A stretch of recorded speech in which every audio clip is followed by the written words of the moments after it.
Fala pessoal, tudo tranquilo, tudo certo? Eu espero que todos vocês estejam bem. Professor Fábio Vasconcelos aqui na área para trazer uma dica para você que vai fazer o exame de suficiência. Dica essa relacionada à DVA, demonstração do valor adicionado, né? Vamos entender um pouquinho da DVA aí pela ótica do CPC 09, né? Eu quero falar da DVA porque é uma demonstração que a FGV adora, né? A FGV que é a nossa atual banca do exame de suficiência. Então, eu quero trazer uma dica relacionada a DVA e que a FGV adora cobrar em prova. Prova de concurso público mesmo, ela adora cobrar isso aí. Exame de suficiência ela já cobrou, pode cobrar novamente, então vamos falar um pouquinho sobre isso.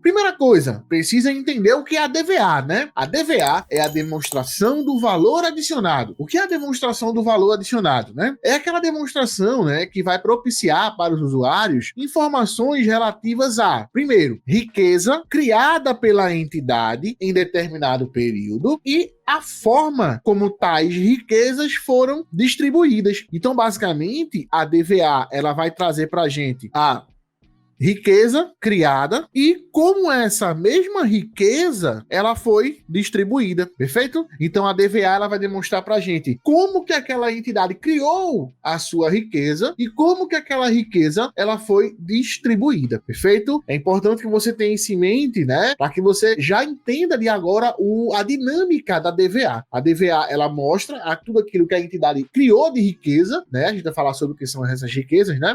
E como que ela distribuiu essas riquezas, como que foram distribuídas. Se eu distribuir pagando ali salários, enfim, tudo relacionado a pessoal e encargos, se eu distribuir pagando tributos, se eu distribuir através de pagamentos aos sócios, se eu distribuir através de pagamento a terceiros, certo? Então a gente demonstra isso na DVA. Lembrando que a DVA, ela tem duas partes, né? Basicamente, ela tem uma primeira parte, essa primeira parte, ela traz pra gente exatamente, né, a riqueza criada. Ela diz pra gente, ó, nesse período foi criado tanto de riqueza. E a segunda parte, ela traz pra gente exatamente a distribuição dessa riqueza. A distribuição da riqueza, né, criada, deve ser detalhada minimamente da seguinte forma. Então, eu demonstro aqui, por exemplo, o meu valor adicionado, né, a minha riqueza criada, tá, foi de 200 mil, por exemplo. Essa riqueza, ela tem que ser distribuída de alguma forma. Vamos supor que, desses 200 mil, a gente distribuiu 80 mil com pessoal em encargos, né, pagando salários e encargos trabalhistas, digamos assim. Distribuímos aí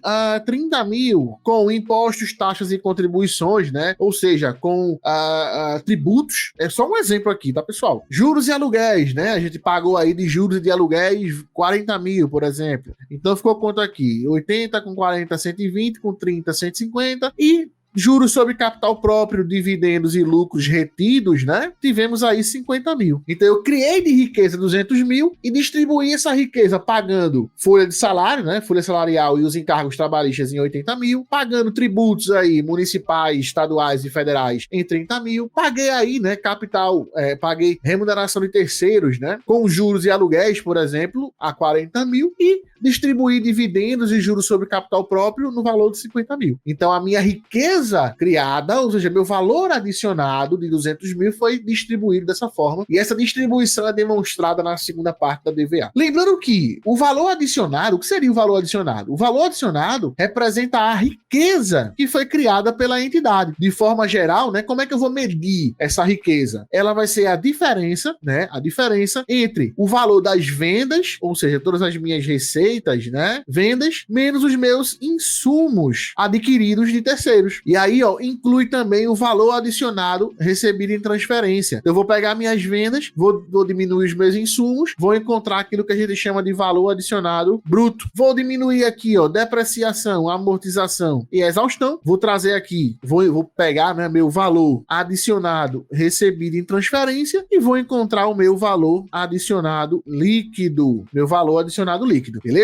O que eu quero chamar a atenção de vocês é o seguinte, eu quero chamar a atenção de vocês para o VART. VART. O que é o VART, professor? O VART é o valor adicionado recebido em transferência. Ele compõe a DVA, certo? E eles são basicamente formados de valores, o nome já fala, são valores que foram recebidos em transferência. São valores que a própria entidade tem, que é de direito daquela entidade, mas que foi produzido por outra entidade, né, e transferida a ela, certo? Vamos lá, vou dar um exemplo. Resultado de equivalência patrimonial. O resultado de equivalência patrimonial, quando você vê lá na DRE, vai estar lá, resultado de equivalência patrimonial. Na DVA, ele vai ficar dentro do valor adicionado recebido em transferência. Quando eu falo resultado de equivalência patrimonial, né, o resultado ele pressupõe uma operação matemática ali, né? Então eu peguei as minhas receitas de equivalência patrimonial, diminuí das minhas despesas de equivalência patrimonial e cheguei no meu resultado de equivalência patrimonial. Perfeito? Então esse resultado de equivalência patrimonial, ele vai dentro do VART. Ele vai dentro do valor adicionado recebido em transferência. Ele pode ser um valor positivo ou pode ser um valor negativo. Perfeito? Ou pode ser um valor negativo. Ele vai ficar lá tanto positivo quanto negativo. Outro valor adicionado recebido em transferência que cai muito em prova são as receitas financeiras, que inclui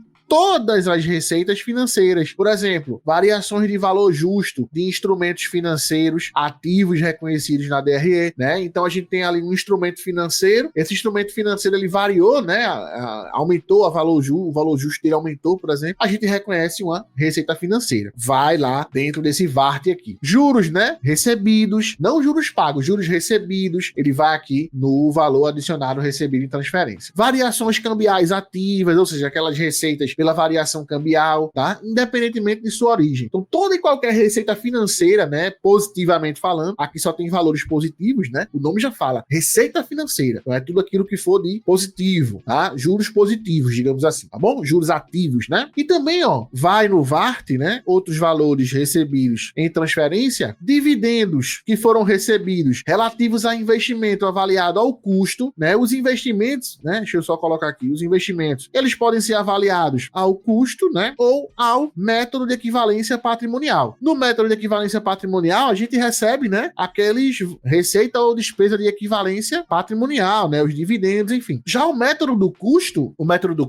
né, a gente não tem equivalência patrimonial. A gente recebe, ó, dividendos. E esses dividendos recebidos relacionados a investimentos avaliados ao custo, eles ficarão como outras transferências recebidas, certo? Dentro do valor adicionado recebido em transferência. Aluguéis, por exemplo, né? Aluguéis recebidos. Uma empresa tem um galpão onde ela deixa alugado para um terceiro. Esse valor de aluguel é adicionado recebido em transferência, exceto quando se tratar do objeto da entidade. Ou seja, se a entidade ela vive de aluguel, ela vive de receber aluguel, então isso é o objeto principal dela, tá? Então esse valor do aluguel não seria valor adicionado recebido em transferência, seria receitas normais, fica lá no topo da DVA. Isso aqui é uma pegadinha de prova, a FGV já cobrou, então cuidado aqui. Se for uma empresa que vive de aluguel, uma empresa que vive de alugar imóveis, então tudo que ela recebe de receita desses aluguéis é o objeto principal dela, é a receita principal. E aí ela não faz parte do VART, tá bom? Direitos de franquia, né? Uma entidade, ela tem ali um direito sobre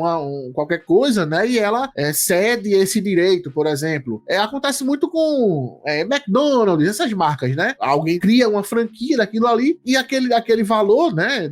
Pela utilização daquela marca, ele é um valor adicionado recebido em transferência. Eu quero abrir uma McDonald's, então eu vou ter que pagar franquia, um direito de franquia para a McDonald's. E a McDonald's vai, por exemplo, alocar esse valor, né, como valor adicionado recebido em transferência. Pessoal, então é isso. Dica para vocês sobre DVA, né? Prestem atenção no valor adicionado recebido em transferência. Isso aqui cai muito em prova, a FGV adora. Beleza? Até as próximas. Tamo juntos. Valeu!